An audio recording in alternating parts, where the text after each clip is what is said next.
우리 성령의 열매 가운데 벌써 7번째 열매를 살펴보는 시간입니다.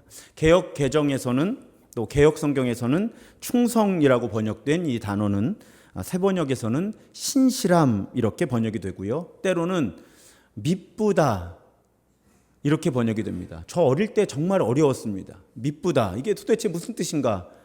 그런데 그거 아십니까? 교회 어른들도 모르시더라고요. 여쭤보는데.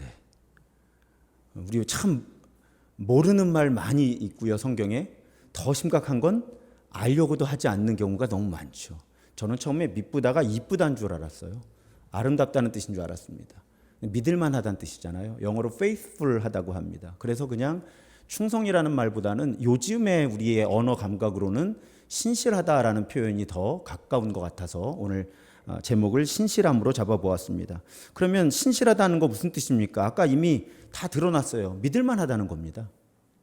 그러니까 충성스러운 사람, 신실한 사람은 믿을 수 있는 사람인 거예요. 신뢰할 수 있는 사람, 약속을 잘 지키는 사람입니다.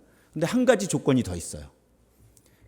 그 신실함이 그 믿을만한 성품과 행동이 오래 지속되어야만 우리는 신실하다고 부릅니다. 또 불안정해서는 안 돼요. 이럴 때는 믿을만하고 다른 때는 믿을만하지 않으면 그 사람은 믿을만하지 않은 사람이 되는 거죠. 충성스럽지 못한 사람이 되는 겁니다. 그러니까 두 가지 조건은 믿을만해야 되는데 오랫동안 믿을만할 때 우리는 그런 사람을 충성된 사람, 신실한 사람 그렇게 부르는 거죠. 자, 이제 벌써 7번째 설교니까 두말할 필요도 없고요. 이렇게 신실한 충성된 성품과 행동이 성령의 열매인 이유는 이 성품과 행동이 우리 하나님의 성품과 행동이기 때문입니다. 그래서 여러분 오늘 기도 제목 나누기 전에 찬양 두 곡을 불렀잖아요. 오 신실하신 주, 주의 인자는 끝이 없고 이 두 곡의 찬양에 공통점이 있습니다. 주제가 같고요. 물론 주제가 신실하신 하나님이신데 주제 이전에 찬송가 책에 여러분 제목을 보시면 그 제목 아래에 그 찬송가 그 가사가 기반하고 있는 성경 구절이 적혀 있어요. 많은 찬송가 책에. 그런데 이 오 신실하신 주라는 찬송가의 근거 구절은 예레미야 3장 22절과 23절이에요. 그런데 주의 인자는 끝이 없고라는 찬양도 바로 그 예레미야 애가 3장 22절과 23절입니다. 그 본문이 무엇이죠? 여호와의 인자와 긍휼이 무궁하심으로 우리가 진멸되지 아니함이니이다. 이것들이 그러니까 여호와의 인자와 긍휼이 아침마다 새로우니 주의 성실하심이 크시도소이다.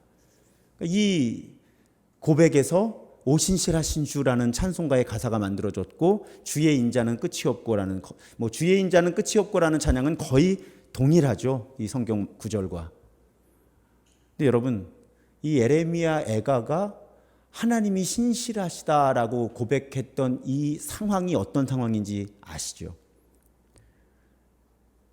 구약 성경의 역사 가운데 가장 끔찍했던 순간이었습니다. 하나님의 백성들이 신실하지 못했잖아요. 그래서 결국은 무너지죠.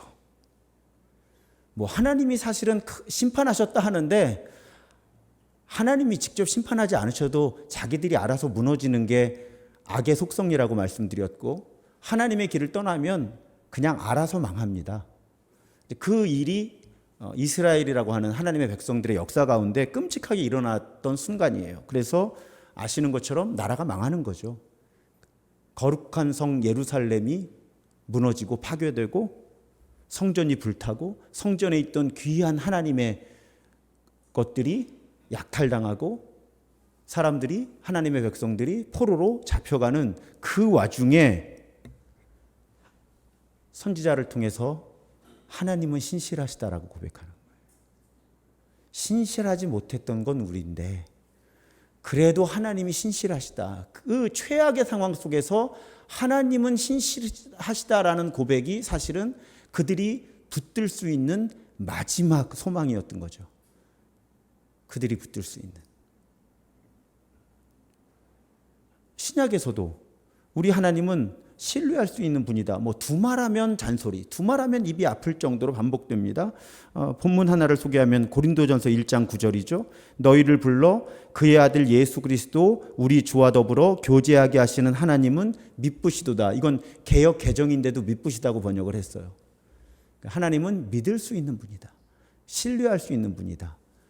끝까지 신뢰할 수 있는 분이다. 신실하신 분이다. 그 고백이에요. 신약 시대에는 이 고백이 훨씬 더 분명해집니다. 왜 그래요? 예수 그리스도가 오셨잖아요. 약속하신 대로 예수 그리스도가 오셔서 그 성육신과 삶과 십자가와 부활을 통해서 하나님의 신실하심을 눈에 보이게 증명해 주셨잖아요. 그러니까 예수 그리스도 이후를 살아가는 우리들은 하나님의 신실하심에 대해서 구약의 백성들과는 다른 확고한 증거를 가지고 고백할 수 있다는 말씀이죠.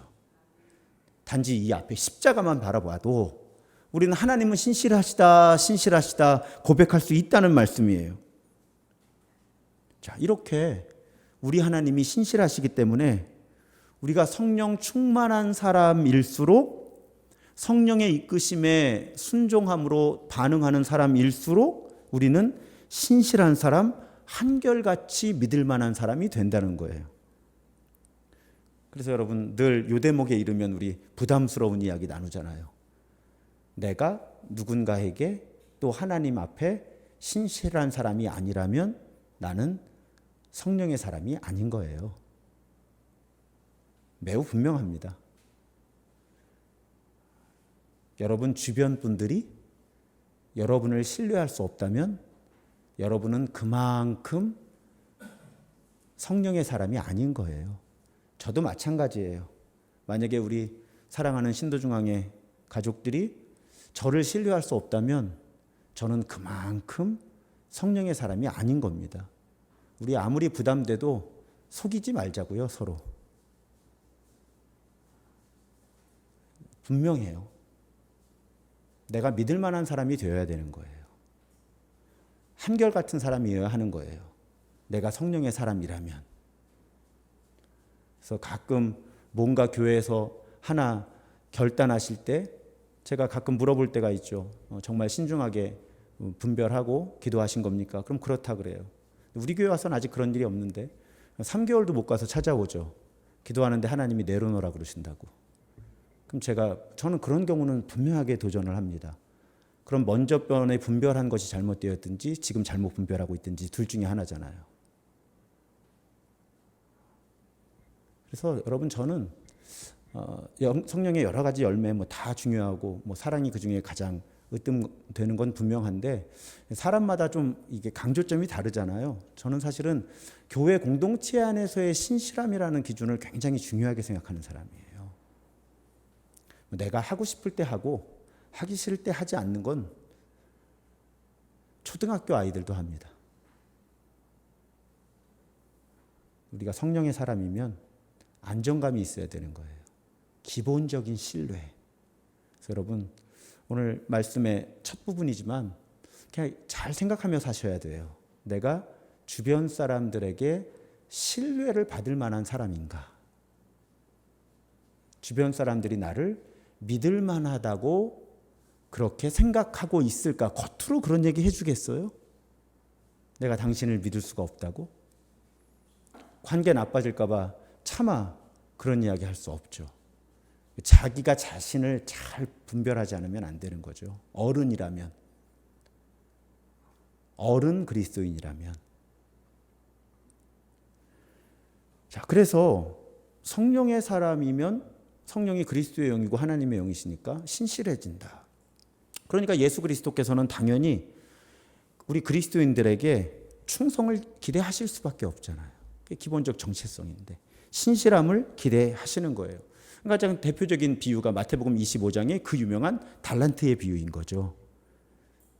비유예요. 주인이 먼 나라 가면서 많은 걸 맡기죠. 사실은 이 비유가 요즘에 해석이 굉장히 논란이 커졌어요. 왜냐하면 본문에 사용된 달란트라고 하는 화폐 단위가 어마어마하게 큰 단위여서 사실 이 비유가 해석하는 데 쉽지 않아요. 하지만 전통적인 해석을 그냥 그대로 받아들이면, 제가 이 부분도 연구하고 있거든요. 언젠가, 지금은 잘못 말씀드리면 여러분 너무 큰 혼란을 느끼실까 봐 언제가 좀 잘 정리가 되면 말씀을 드리려고 가끔씩 이제 그런 자료들이 이렇게 눈에 보이면 좀 살펴보고 있기는 해요. 하지만 전통적으로 달란트 비유를 해석을 하면, 어떤 종들은 이걸 가지고 수고를 해서 수익을 남기고요. 어떤 종은 주인을 오해하고 아무것도 하지 않고 그냥 묻어두죠. 그리고 주인이 결산을 할 때, 평가를 할 때 주인의 것을 가지고 뭔가를 남긴 그 종들에게는 어떤 칭찬이 주어지죠? 마태복음 25장 23절에 잘했다, 착하고 신실한 종아, 이렇게 되는 거죠. 개역에서는 잘하였다, 착하고 충성된 종아. 충성, 신실함이니까, 자, 이 사람들이 신실하다, 충성되다라는 칭찬을 예수 그리스도께 듣는 거예요. 또 오늘 본문 역시 사도 바울의 고백이잖아요. 사람들은 이와 같이 우리를, 그러니까 바울과 사도들, 복음을 전하는 사람들을 그리스도의 일꾼으로 여기고 하나님의 비밀을 맡은 관리인으로 여겨주십시오, 이런 뜻이에요. 그러니까 우리는, 사도들은 하나님의 비밀을 맡은, 이걸 맡아서 전하는 하나님의 일꾼이고 관리인, 청직이란 뜻이죠. 그런 경우에 2절에 보면 관리인에게 요구하는 것은 신실성입니다. 그러니까 이거는 제가 매일 기도회 때 이 본문을 만날 때 한번 말씀을 드렸어요. 사실은 목회자들이 교인들에게 설교하기 이전에 목회자들이 자신을 돌아봐야 하는 본문인 거죠.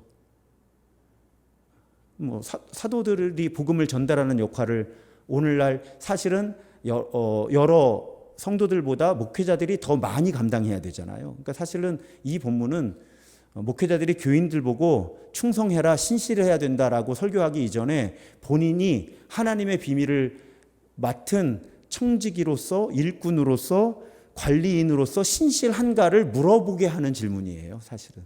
그러니까 바울이 그 사명을 청지기답게 신실하게 감당을 하고 있다라는 뜻을 지금 이 본문을 통해 드러내고 있는 거죠. 그러니까 예수님도 바울도 신실함을 강조한 거예요. 하나님께서 맡기신 것이 있다는 거죠. 그 맡기신 것을 가지고 신실해야 한다는 거예요.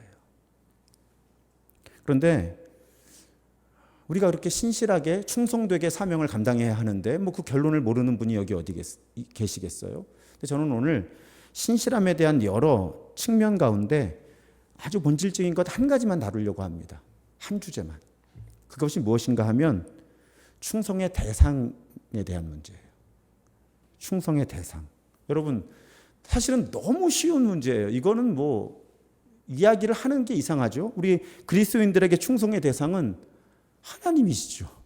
성부, 성자, 성령 하나님이십니다. 너무나 당연해요. 그런데 왜 신실함, 충성에 대한 다른 여러 이야기를 제가 배제하고 오늘 이 주제만 말씀드리고 싶을까요? 우리가 정말 항상 하나님께 신실한 것, 정말 항상 하나님께 충성하는 것이 그리 쉽지 않기 때문이에요. 우리는 하나님께 충성한다고 하면서 하나님 아닌 다른 사람이나 조직에 충성하기 쉽다는 거예요. 이 부분이 제일 어려운 부분이에요. 출애굽기에 보면 막 이집트를 빠져나온 이스라엘 백성들이 이제 율법을 받잖아요. 근데 누가 받아요? 모세가 대표로 받잖아요. 그래서 자리를 비우죠. 그때 사람들이 뭘 만들어요? 금송아지를 만들잖아요. 그런데 그 금송아지를 만들어 놓고 출애굽기 32장에 보면 아론이 뭐라고 말을 합니까? 이스라엘아, 이는 너희를 애굽 땅에서 인도하여 낸 너희의 신이다. 이 금송아지가 출애굽을 이끌어준 신이라는 거예요. 그런데 그 다음 절에는 더 분명하게 그 앞에 제단을 쌓고 공포하여 이르되 내일은 여호와의 절이리다 하는 거예요. 그 뭐예요? 이 금송아지가 여호와다 하는 거죠. 다른 우상을 만든 게 아니에요, 여러분. 바알 같은 다른 우상을 만든 게 아니고요. 금송아지를 만들어 놓고 이게 우리 하나님이다 한 거예요. 그러니까 왜 이런 일이 일어나나요? 왜 이 시대 사람들은 금송아지를 여호와 하나님이라 부르고 그 송아지를 예배했을까요? 하나님이 눈에 보이지 않기 때문이에요. 그래서 눈에 보이는 대상이 필요한 거예요. 아주 많은 경우의 종교는 눈에 보이는 무엇인가를 추구하게 되어 있어요. 그러니까 금송아지를 만든 건 이 출애굽기 32장의 하나님의 백성들만이 아니라 우리도 끊임없이 금송아지를 만들게 된다는 거예요. 사탄이 그렇게 유혹을 하는 거예요. 자꾸 하나님을 눈에 보이는 존재로 만들게 하는 거죠. 분명한 존재로 보여지게 하라는 거예요. 그러니까 어떤 현상이 일어나요? 또 하나님 입장에서의 하나님이 통치하시는 원리도 작용을 하는데, 하나님께서 이 세상을 통치하실 때 사람을 통해서 통치하시기도 하고 교회, 공동체를 통해서도 통치하시잖아요. 그러니까 이런 두 가지 문제, 우상 숭배의 측면하고 하나님이 사람과 공동체를 통해서 통치하신다는 이 두 가지 측면이 결합을 하면서 어떤 문제가 발생을 해요? 우리는 하나님께 충성한다고, 신실하다고 믿으면서 어쩔 수 없이 사람에게 충성하게 되고 어쩔 수 없이 어떤 조직, 공동체에 충성할 수밖에 없는 구조 안에서 살아간다는 거예요. 이 구조 밖에 살 수 있는 사람은 없어요. 쉽게 말씀드려서 우리는 어떤 지도자, 진짜 쉽게 말씀드려서 어떤 목사에게 충성하면서 하나님께 충성할 수밖에 없고, 어떤 조직, 교회에 충성하면서 하나님께 충성할 수밖에 없는 구조를 가지고 살아간다는 거예요. 문제는 그 목사나 그 교회가 항상 100% 하나님의 뜻을 이루지 못한다는 거죠. 다 약하고 악하니까. 그러니까 어떤 일이 벌어져요? 우리는 하나님께 충성하고 있다고 굳게 믿으면서 사실은 하나님의 뜻에 반대되는 일을 열심히 할 수 있다는 거예요. 하나님의 나라를 파괴하는 일, 열심히 할 수 있다는 것입니다. 아주 쉬운 예가 이단 사입이죠. 여러분, 그분들 만나보세요. 그분들 대부분은 자기들이 우리보다 더 하나님께 충성하고 있고 하나님께 신실하게 살아가고 있다고 굳게 믿고 있습니다. 근데 사실은 우리가 한 걸음, 한 걸음도 아니죠. 멀찌감치 이렇게 보면 그분들은 어떻게 하고 있는 거예요? 하나님이 아닌 교주에게 신실한 거죠. 또 자신들의 종교 집단에 신실한 거죠. 그러면서 하나님께 신실하다고 믿고 있는 거죠. 여러분, 문제는 그런 현상이 이단 사이비에만 나타나는 것이 아니라 신도 중앙교회에도 끊임없이 나타나고 있고 나타날 수 있다는 겁니다. 이걸 볼 수 있어야 영적인 눈과 귀가 열린 사람들인 거예요. 그래서 여러분, 우리가 끊임없이 성경을 연구하고 기도하면서 하나님의 뜻을, 하나님을 구하고 하나님의 뜻을 분별하지를 않으면 우리는 사실상 이단 사이비와 별로 다를 바가 없는 종교 집단이 될 수 있다는 거예요. 타락의 가능성은 항상 있다는 것입니다. 그래서 여러분, 충성은 우리 그리스도인들이 마땅한 성품과 삶의 자세가 되어야 하는데 무엇을 피해야 하는 거죠? 맹목적인 순종은 우리로 하여금 우상을 숭배하게 하는 거예요. 목사라는 우상, 교회라는 우상. 이 둘을 분별할 수 있는 것이 성숙함이에요. 아주 많은 그리스도인들이 맹목적인 순종, 맹목적인 충성을 믿음이 좋은 것으로 오해하고 착각하고 살아간다는 거죠. 또 어떤 종교 지도자들은 아주 오랜 시간 동안 성경을 왜곡해서 자신을 따르는 교인들로 하여금 맹목적인 충성이 진정한 충성인 것처럼 속여요. 이건 금송아지를 만들 때부터 지금까지 그리스도인들의 모임 가운데, 교회 가운데 끊임없이 일어나는 일입니다. 여러분, 그래서 우리에게 중요한 질문은 내가 신실한 사람인가, 충성하고 있는가가 우리의 질문이 되어서는 안 돼요. 궁극적인 질문이 되어서는. 당연히 우리가 내가 신실한 사람인가, 충성하고 있는가 하나님께 신실한가? 하나님께 충성하고 있는가? 물어야 됩니다. 근데 제가 지금 답을 말씀드렸어요. 신실한가, 충성하고 있는가가 질문이 아니라 내가 누구에게 무엇에 충성하고 있는가? 내가 누구에게 무엇에 신실한가가 우리의 질문이 되어야 한다는 거예요. 그렇지 않으면 우리는 여러분 맹목적인 충성이 얼마나 편해요. 목사가 하라고 하는 대로만 하면 되는데, 교회가 결정하는 대로만 따르면 되는데 얼마나 편합니까? 근데 맹목적인 충성은 우상숭배라는 거죠. 여러분, 담임 목사가 이런 얘기하기 쉽질 않아요. 목회하기 어려워지거든요. 이렇게 자꾸 얘기하면. 근데 어떻게 해요? 뭐 양심껏 설교해야지. 여러분, 제가 요즘에 아주 고민하는 부분 가운데 하나인데, 우리 부모님과도 월요일에 뵙고 그 주제를 많이 의논을 했어요. 타락한 목사 곁에는 맹목적으로 충성하는 사람들이 있어요. 하나님은 나중에 누구에게 책임을 물으실까요? 모두에게 물으시겠죠.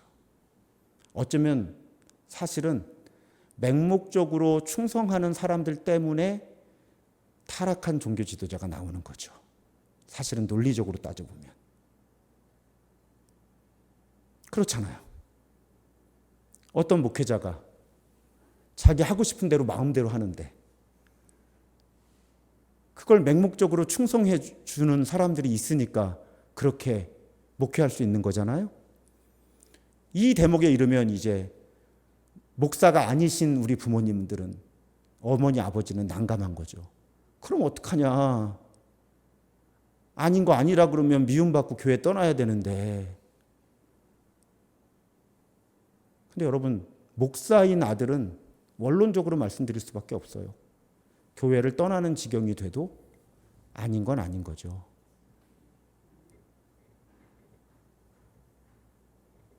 저 나중에 목회 어떻게 할지 모르겠는데 하여튼 양심적으로 해야죠. 그렇죠? 물론 아닌 걸 아닌 거라고 표현하는 수위와 방식, 이건 분별하셔야 되는 거예요. 그것도 성령의 열매가 드러나야 되겠죠. 하지만 절대로 맹목적으로 충성해서는 안 됩니다. 그건 우상숭배인 거예요. 아닌 걸 아닌 거라고 말해야 되는 거예요. 다시 말씀드려요. 표현하는 방식과 수위는 기도하면서 하셔야 돼요, 정말. 그런데 아닌 건 아니라고 말할 수 있어야 돼요. 그래서 여러분, 문제가 우리 교회 뭐 지금 큰 문제가 표면적으로 없을 때 이제 이런 말씀을 자주 드려야 되는 건데, 제가 아닌 것 같으면 넌지시 일러주세요. 목사님, 이건 아닌 것 같다고. 개인적으로 여러 사람 있는 데서 문제 일으키기보다는 저에게 개인적으로 카카오톡 하나 보내주시면 되잖아요. 목사님, 이번에 이런 결정이나 이런 거는 제 생각에는 이런 부분이 조금 문제가 있는 것 같은데 어떻게 생각하십니까? 그러면 저도 양심이 있다면 고민은 하지 않겠어요? 뭐 불가피한 여러 일들이 얽혀 있을 수도 있으니까 어떤 경우는 뭐 해명을 할 수도 있고 어떤 경우는 해명을 충분히 못하는 상황도 있을 수는 있을 거예요. 하지만 적어도 우리 교인 가운데 이 부분에 문제의식이 있는 교인이 있구나라는 건 알게 되잖아요. 그럼 제가 아주 망가지거나 타락한 못된 목사가 아니라면 그 문제의식과 갈등이 증폭되게 하고 싶지는 않을 거예요, 아마.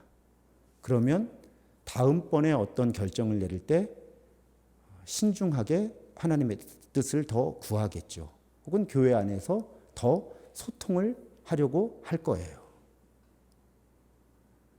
그래서 여러분, 적어도 수요 치유 예배에 나오시고 뭐 현장에서 혹은 실시간에 온라인으로 또 나중에 녹화된 영상으로 함께 하시는 분들은 저는 기본적인 신실함에 대한 이해는 다 갖추고 있다고 믿어요.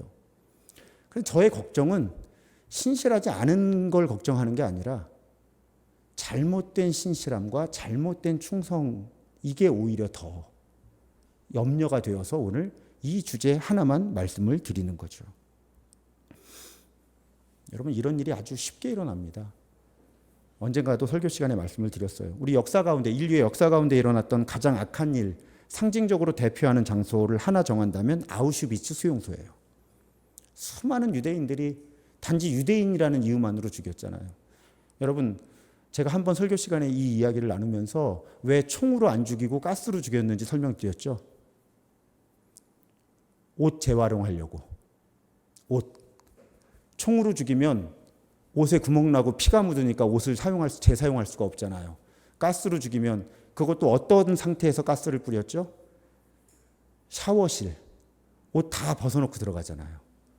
그럼 거기서 가스로 죽이면 그냥 시신 갖다 버리면 되는 거예요. 옷은 이미 벗고 들어갔으니까. 이렇게 악했던 거예요, 나치가. 히틀러의 정권이. 그 홀로코스트라는 사건이죠. 대학살이에요. 그런데 그 학살의 실무 책임자 가운데 아돌프 아이히만이라고 하는 독일 사람이 있었던 거죠. 이 사람이 전쟁 끝나고 도피를 하다가 아주 오랜 시간 후에 잡혀서 이제 재판을 받는 거예요. 근데 이 아이히만은 이 재판 내내 자신의 무죄를 주장하죠. 뭐 여러 기록을 보면 칸트의 철학까지 인용을 했다고 해요. 어떤 주장이에요? 자기는 그냥 자기 조직에서 공동체에서 자신에게 부여한 의무를 충성되게 감당한 죄밖에 없다는 거예요. 그리고 그건 죄가 아니라는 거죠. 우리식으로 하면 나라에 충성했다는 거예요. 내가 나라에 충성한 것이 죄입니까? 이렇게 반문했다는 거죠. 이 아이히만이. 그런데다가 이 아이히만이라고 하는 사람을 살펴보았더니 악한 모습이 그렇게 안 드러나는 거예요. 그냥 평범한. 그래서 이 사건에서 나온 개념 중에 하나가 악의 보편성, 평범성이에요. 악이라고 하는 것은 아주 보편적이더라는 거예요. 평범한 거라는 것. 악한 사람이라 그래서 뿔이나 있지 않더라는 거예요. 이빨이 이렇게 나고 피가 줄줄 흐르지 않더라는 거예요. 이 사람은 심지어는 아주 성실한 가장이었어요. 그러니까 이 사람의 주장은 자기는 그냥 성실하게 살았을 뿐이라는 거죠. 충성된 공무원으로 살았을 뿐이라는 거예요. 신실한 공무원으로 살았을 뿐이라는 거예요. 여러분 어떻게 대답하시겠어요?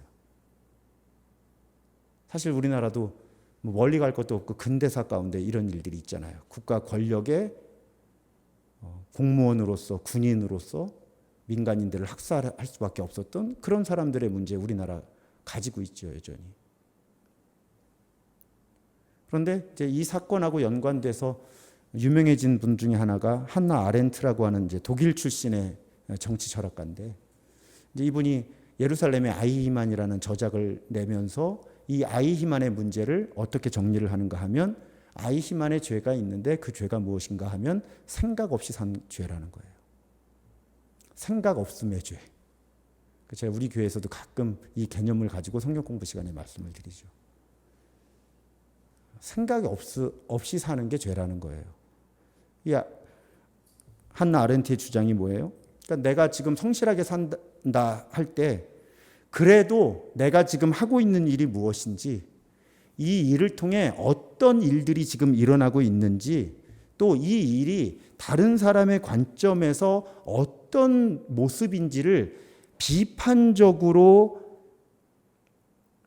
생각하지 않으면, 비판적으로 성실하게 생각하지를 않으면, 그렇게 생각 없이 고민 없이 비판적인 사고 없이 그냥 위에서 시킨 거니까 다수가 원하는 거니까 하면서 살아가면 우리는 누구나 아이히만처럼 국가 권력 혹은 다른 권력에 충성한다는 명분 뒤에 숨어서 악을 행하는 사람이 될 수 있다는 것입니다. 그래서 제가 아까 그런 표현을 쓴 거예요. 맹목적인 충성이 얼마나 편해요, 여러분. 그렇게 편하게 충성하면 안 된다는 거예요. 생각하면서 충성하라는 거예요. 고민하면서 충성하라는 거예요. 비판적으로 생각하고 말하면서 충성하라는 거예요. 무엇이 하나님의 뜻인지. 그것이 성경적인 충성이고 성령의 열매로서의 충성입니다. 이해가 안 돼도 순종해라.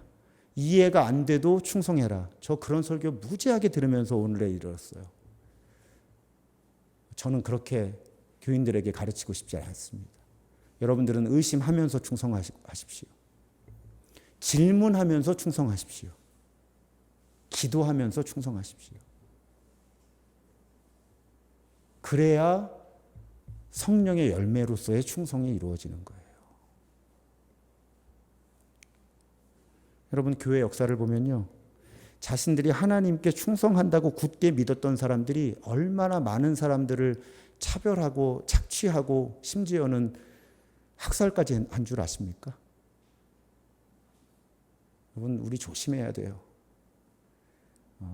좀 거칠게 표현하면 그냥 교회에서 별거 아닌 사람들은 좀 덜 조심해도 돼요. 근데 교회에서 직분을 맡은 사람들은 정말 처절하게 고민하고 기도해야 되는 거죠.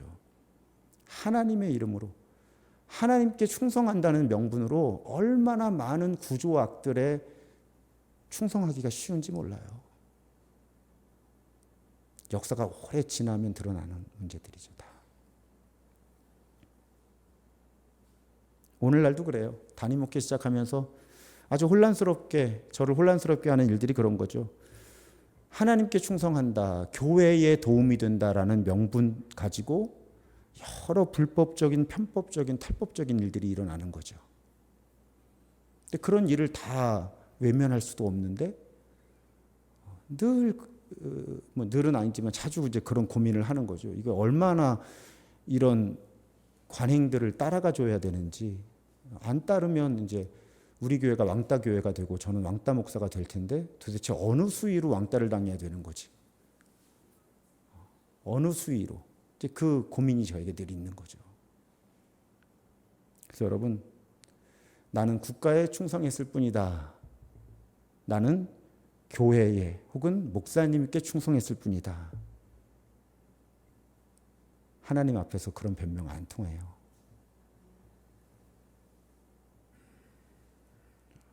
판단이 잘 서지 않으면 질문하고 토론하고 결정해 나가야 되는 거죠. 물론 책임은 자기가 져야 됩니다. 하지만 제발 살아가시는 동안 맹목적인 충성은 버려야 되는 거예요. 우리는 살아계신 하나님께서 그 순간 하나님의 뜻이 무엇인가를 분별하고 거기에 순종해야 되는 사람들인 거죠.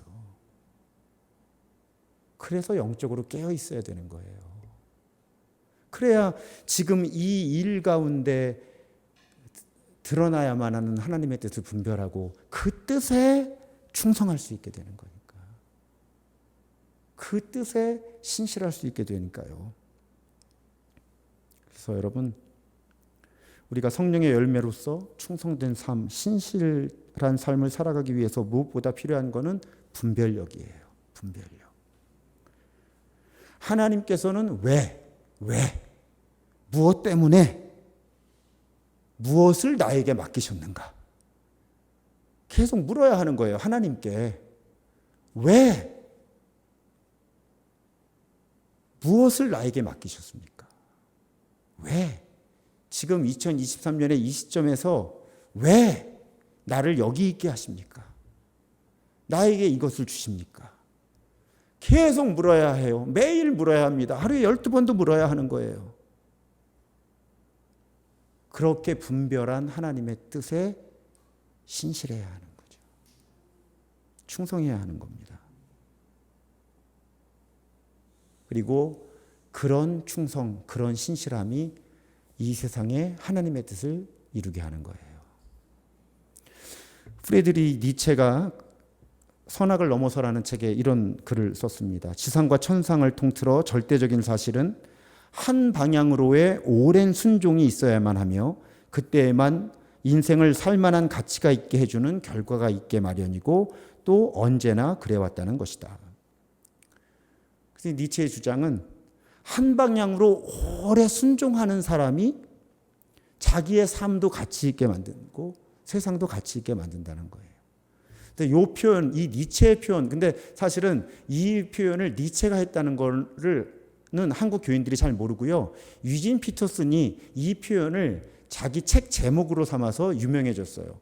그 영문책 제목이 Long Obedience in the Same Direction이에요. 우리말로 바꾸면 아까 니체 표현 그대로예요. 한 방향으로의 오랜 순종. 한 방향으로의 오랜 순종. 이게 신실함이죠. 한 방향으로의 오랜 순종. 근데 이 방향은 무슨 방향? 하나님. 그러니까 하나님을 향한 그 한 방향으로서의 오랜 순종이 우리의 삶을 의미 있게 만들고 이 세상에 하나님의 나라를 이루어 간다는 것입니다. 사랑하는 여러분, 그래서 저는 이 표현을 너무 좋아해요. 한 방향으로의 오랜 순종. 한 방향으로의 오랜 순종. 저는 사실은 방향을 자주 바꾸는 것을 좋아하지 않습니다. 이 표현 때문에 그래요. 그냥 한 길을 걷고 싶은 거예요. 감사하게도 신도중앙교회 담임 목사로 온 이후에 제 방향이 막 이렇게 혼란을 겪기보다는 교회의 지원과 여러 기도 덕분에 제 방향이 이렇게 한 방향으로 오히려 잘 자리 잡혀가는 경험을 지금 5년째 하고 있는 거예요. 담임 목회 1년 차 한 다음에 방향을 어떻게 바꿔야 되나, 또 3년 차가 될 때 또 방향을 어떻게 바꿔야 되나, 제가 이렇게 갈등해온 것이 아니라 그냥 여기 담임 목사로 부임한 그 첫날부터 지금까지 하나님이 일관되게 저에게 보여주시는 어떤 저의 목사로서의, 또 한 사람의 그리스도인으로서의, 또 한 인간으로서의 길이 있고, 그 길이 점점 저에게는 분명하게 드러나고 있고요. 또 제가 그 길을 분별하고 걸어가는 데 있어서 아까 감사 인사를 드렸지만 교회가 저를 지지해 주시고 함께 해 주시니까 제가 매우 안정감 있게 신실한 목회자로서 걸어갈 수 있는 길은 저에게 조건은 갖춰진 것 같아요. 저만 잘하면. 저에게는 핑계가 없어요. 하나님은 저에게 신실하게 살아갈 수 있는 기회를 주셨고, 우리 교회도 저에게 신실한 담임 목사로 목회할 수 있는 환경을 지금 5년째 만들어주고 계세요. 저는 저 스스로에 대한 책임감이 굉장히 강합니다. 저만 잘하면 되니까. 하나님도 교회도 저를 혼란스럽게 하고 계시질 않으니까, 한 방향을 보게 하시니까 이제 제 몫이에요. 그 방향으로 얼마나 신실하게 걸어갈 수 있을까. 하나님께서 이 교회의 부르심을 끝내실 때까지, 이제 됐다 하실 때까지 제가 얼마나 한 방향으로 그 길을 신실하게 순종하며 걸을 수 있을까. 하지만 나이 50 초반에 이 정도의 방향을 보면서 목회할 수 있는 건 저의 매우 큰 특권이고 감사의 제목이에요.